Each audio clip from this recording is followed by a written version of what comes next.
Hi, I'm Mike. And I'm Tom. And this is NFGeeks. All right. Good job, Tom. Getting more and more All right, professional. Tom, welcome. Glad to have you here. Tom is an INTP, so this is going to be very fascinating. And I would say that as a profession, or part of your profession, that you are sort of an absurdist. That's how I would name it. How do you think about that? That is my entire freaking life, yes.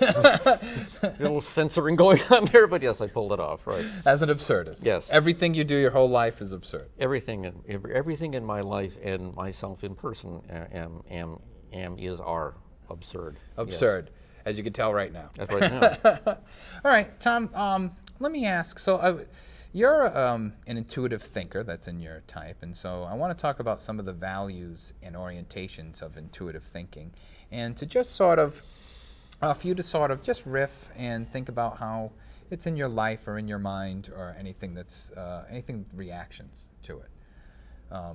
That okay? Yeah. All right. Shoot. Great. All right. One thing about intuitive thinkers is that they're very good at sort of systems analysis, meaning seeing how things get put together in a complex way that can be built, or at least theoretically built. Mm-hmm. How does that show up in your life? Well, as I mentioned earlier, I mean, most of my income is derived from repairing things, so.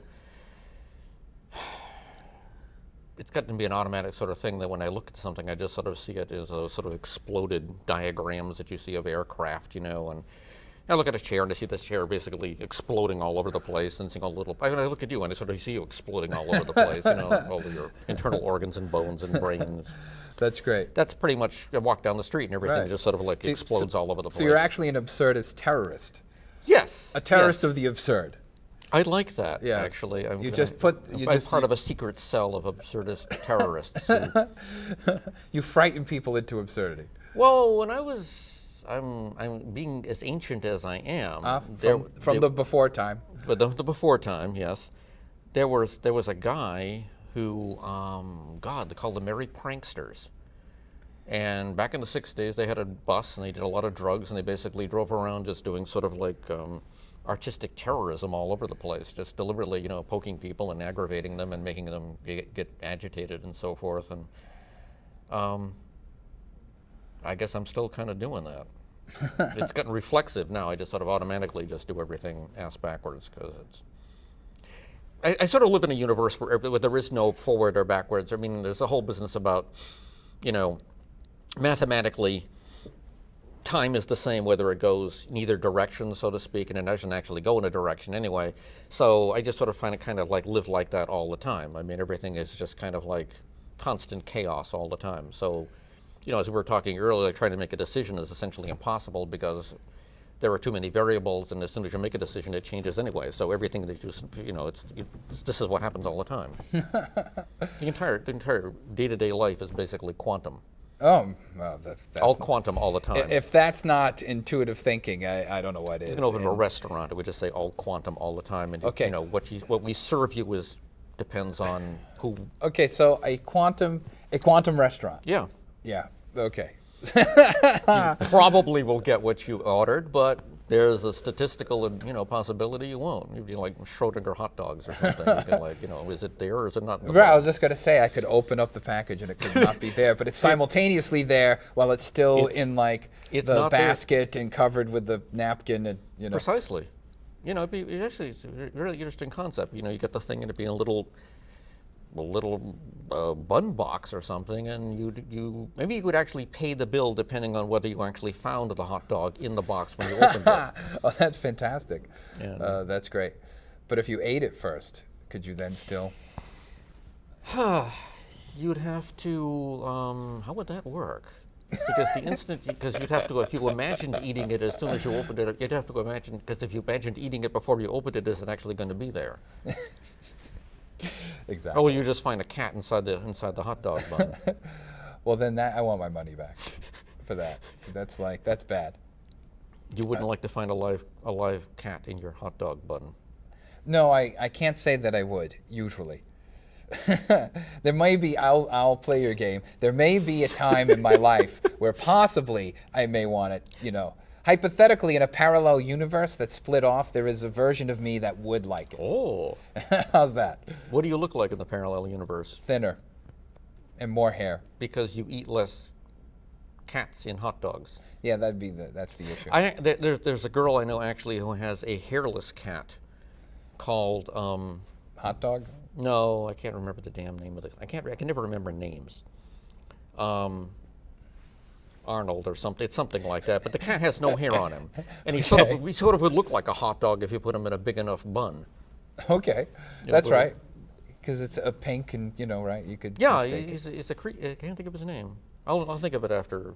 Okay. A couple of years from now. All right. Well, this is perfect because this goes into my next question, actually, and that is that intuitive thinkers are known to be very analytical in their thinking. That helps them with their understanding of their systems. And how do you connect with that idea of being analytical about anything? How does that word connect with you? Analyze everything. I mean, every single thing that comes into my field of experience gets analyzed. How much time do you take on the analysis? Probably more than I should. No, it gets kind of fatiguing. It's like, in fact, I really wasn't aware of this until at one point I went out to eat with my wife, and we were sitting there talking about something, and she said, what are you thinking about, romantic evening? And I said, well, I'm just thinking about, how those lights are manufactured that they have mounted in the ceiling, and photon output per, quantum of whatever, and, how much voltage it takes. And she looked at me like, what? And I said, you never think about this, do you? No, I never think about this. I said, I think about this all the time. I'm sitting here, I'm wondering, how is your tie manufactured? How are your glasses manufactured? Are your eyeballs the actual correct size for your head? I mean. Yeah, I'm hoping. I'm not always sure sometimes. How would you know? Well, I look in the mirror. Is there an eyeball index? Well, true. See, I'm an abstract emotional person, so I conceptually think of that, and then I cry. How does it make me feel? That kind of thing. Interesting. Yeah, I'm sure it is. I just get frustrated and I will now worry about whether my eyes are in fact the correct size for my skull. Oh, well, that's it won't keep me up. Well, actually, it might keep me awake. Well, we'll get you to an ophthalmologist, and we'll analyze that. I'll try to make notes on this. Okay, that's great. All right, now other intuitive thinkers. Or anything else you'd like to say about analysis? Are there any famous people like me? There's lots of famous people. I have very minimal ego, so it's nice to know that Sure, there are famous people. A lot of people think Einstein was the same type as you. Oh, that's good. Yeah, that's good. Yeah, he certainly was an intuitive thinker. So there's a much Snappy larger. dresser too. Just like you. So you got that going for you. You share a consciousness with a bunch of other types because you're an intuitive thinker. One of them being INTP, and same thing with Einstein. So Einstein was also an intuitive thinker. Whether he was an introverted or not, I'm not so sure. Personally, a lot of the people who share your personality. A lot of people who I am. Yes, who Rebecca you share sort consciousness. of like mass consciousness Yes. manifestation through space-time thing. That's right. The giant hive mind that you participate in. Okay. I am the presenting locus of the trans-dimensional space-time hive mind of INTPs. Yeah, that's right. That's right. All the INTPs just went, yes. What is I don't actually understand what INTP stands for. Sure, that's great. So it's a learning curve here. That's fantastic. It stands for introverted. So you're an introverted person I thought it would in be terms internet national trans. Never. I'll shut up now. Go ahead. Well, it could be international, I suppose. Means you're introverted. That more of your psychological energy goes in than out. You're an intuitive thinker, which means you think abstractly, and then you judge what you think, what you've sort of abstractly constructed through logic, thinking, sort of robotic. So I could be happy as a machine. So the I is for introverted. Yes. And the N is for intuitive, but think about it as creating abstract concepts.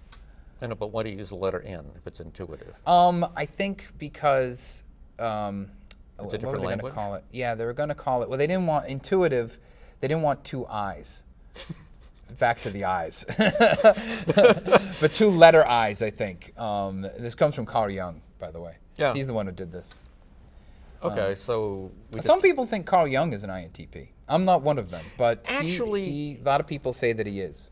in physics, the symbol the symbol that indicates entropy is actually the letter S, which makes no sense either.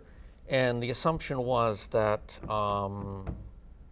who was the guy that did all that work in entropy? The guy who, he killed himself. I know. Anyway, that doesn't help. he killed himself. He wore pants. He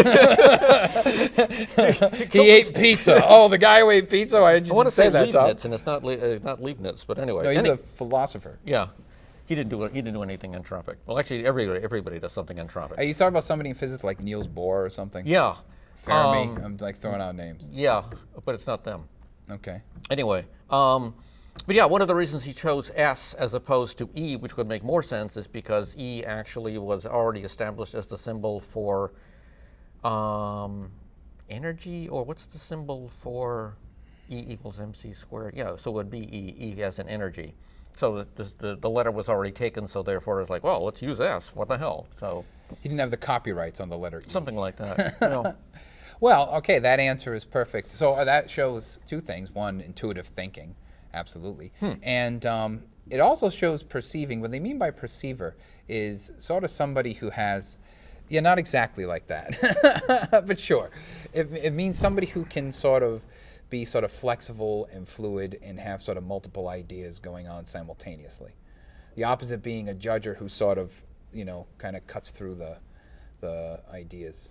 I think one of the things that it's funny you're saying that, because I have sort of I suddenly had these images of like really good martial artists doing what they do. Yeah, and that okay. kind of constant movement with and even better if you've got swords or daggers or something that you could hurt yourself with, but that has always, Asian martial art, which we tend to call kung fu, big quotation marks, which isn't really kung fu, but anyway. I just think it's fantastically beautiful to watch.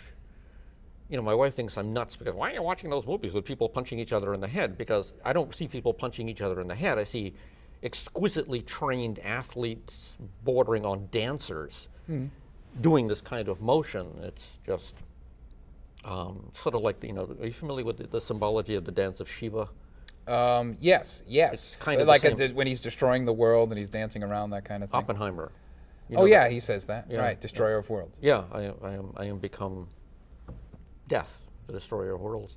But there's an iconic symbol of Shiva surrounded by like a disc of actually a circle of fire. Yeah, that's right. And you're supposed to. You would imagine him actually moving, in fantastic speed with all the various mudra and so forth, and it actually ends up being an excellent metaphor for what underlies everything that you see. Everything is in fact in motion, and actually there's not much of anything that is. If that's not perceiving, I don't know what is. I actually share perceiving, so I understand that. I just think it's interesting. You sit at a table and it's not really there. Yeah, that's right. We ain't really here.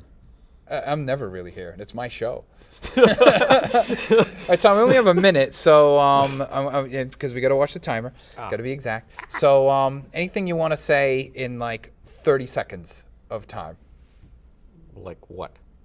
Okay, well now you're down to like 29 seconds. If you had to give one word to who you are. Okay, I know you're never gonna get there. That's just not gonna work. It's just.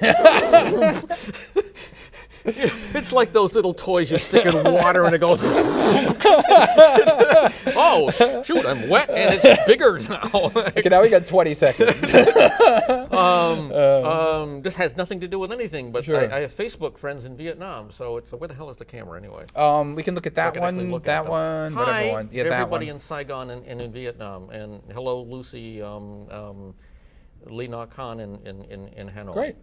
All right. Well, that's the only time. That's all the time we have for this episode. Boomba. And we'll move on to the next episode with Tom, which is certainly going to be even more entertaining than this one. So, Tom, thank you very much. The camera was. Yeah.